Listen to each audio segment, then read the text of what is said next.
नमस्कार. या ठिकाणी आपण गाडे-जळगाव फाटा गोलडगाव इथे एक श्री रेणुका माता मंदिरचं टेम्पल आहे. अत्यंत दुर्मिळ आणि सुंदर असं मंदिर आहे. पहाडावर आहे, डोंगरावर आहे. मंदिर अत्यंत देखणं आणि सुंदर आहे. मंदिराचा परिसर सुद्धा खूप छान आहे.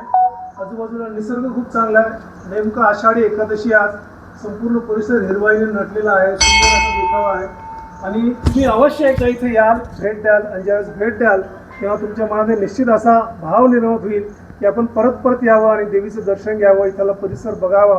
आणि तुम्हाला याचं आकर्षण आणि ओढ कायम राहील. या मंदिराचं काय विशेष आहे हे आपण जाणून घेऊ.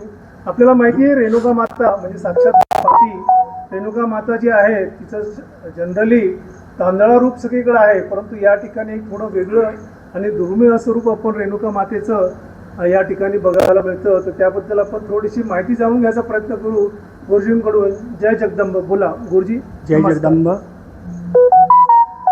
इसवी सन 1293 या काळामध्ये श्री विठा रेणुकानंदन यांच्या कर्मयोगामुळे तपस्येमुळं आज जगदंबा आज इथं स्वरूप आहे.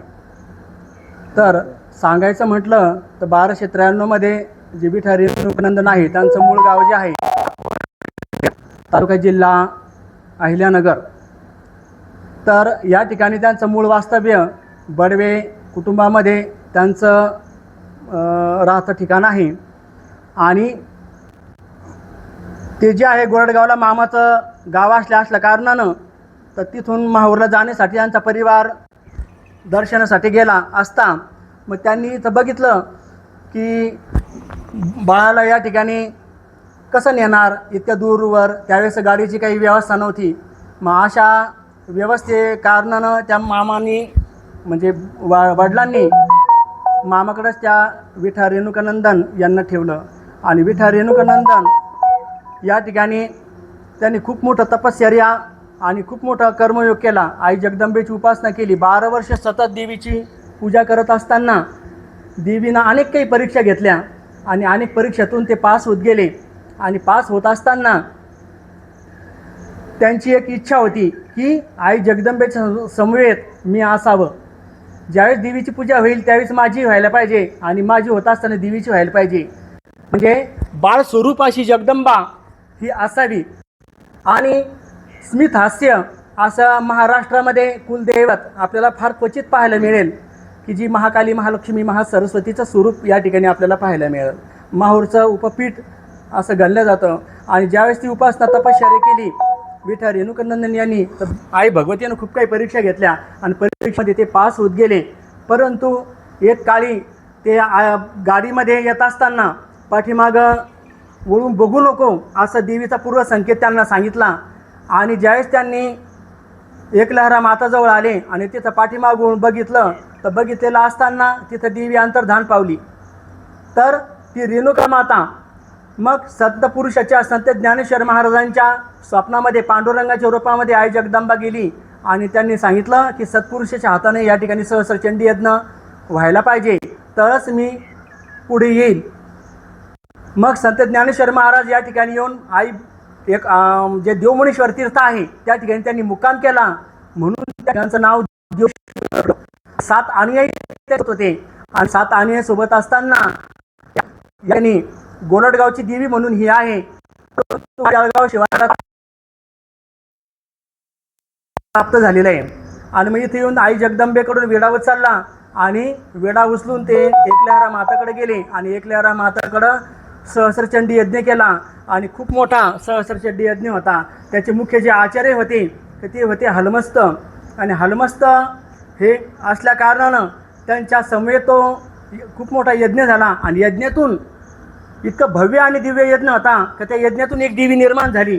तर त्या देवीला म्हणतात आई आदिपुरुष देवता, म्हणजे अर्धमुख पार्वतीचं आणि अर्धमुख महादेवाचं.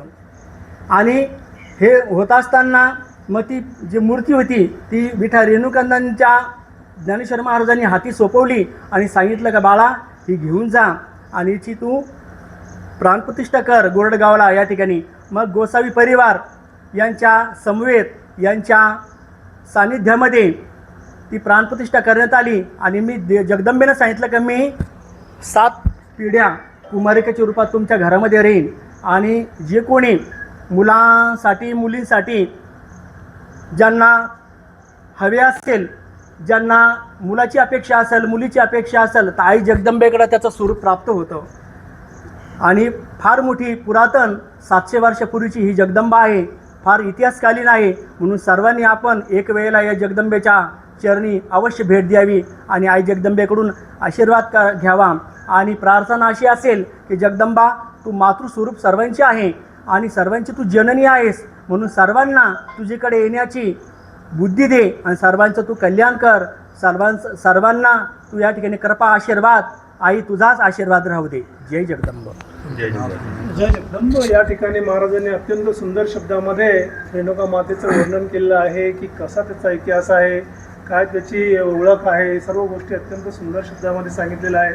दुर्मिळ भाग असा आहे की आपण आजपर्यंत पाहिलं की रेणुका माता म्हणजे आपल्या डोक्यामध्ये एकच गोष्ट स्पष्ट आहे, तांदळारूपीच आहे. रेणुका माता म्हणजे फक्त तांदळारूपी. तुम्ही महूरला जा किंवा कुठल्याही रेणुका माता मंदिरमध्ये फक्त तांदळाच आहे, परंतु ही एकमेव देवीचं स्थान असं आहे जे गाडे जळगाव फाटा गुलडगाव इथं आहे की जे या ठिकाणी स्थान बाळ, छोटंसं बाळ या मातेच्या कुशीमध्ये आहे.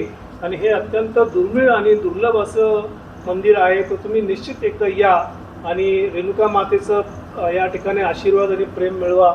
नक्कीच तुमच्या काही अडचणी असतील नसतील तरी तुम्ही या, तुम्हाला नक्कीच आनंद होईल. भक्तांना आकर्षक करणारी, भक्तांना अशी ही आपली रेणुका माता आहे जी सर्वांवर कृपा करते, जी आई रूपामध्ये आहे. तिचा आशीर्वाद सगळ्यांना कायम अपेक्षित असतो आणि ती देते सुद्धा. तर नक्की तुम्ही या. धन्यवाद. जय जगदंब.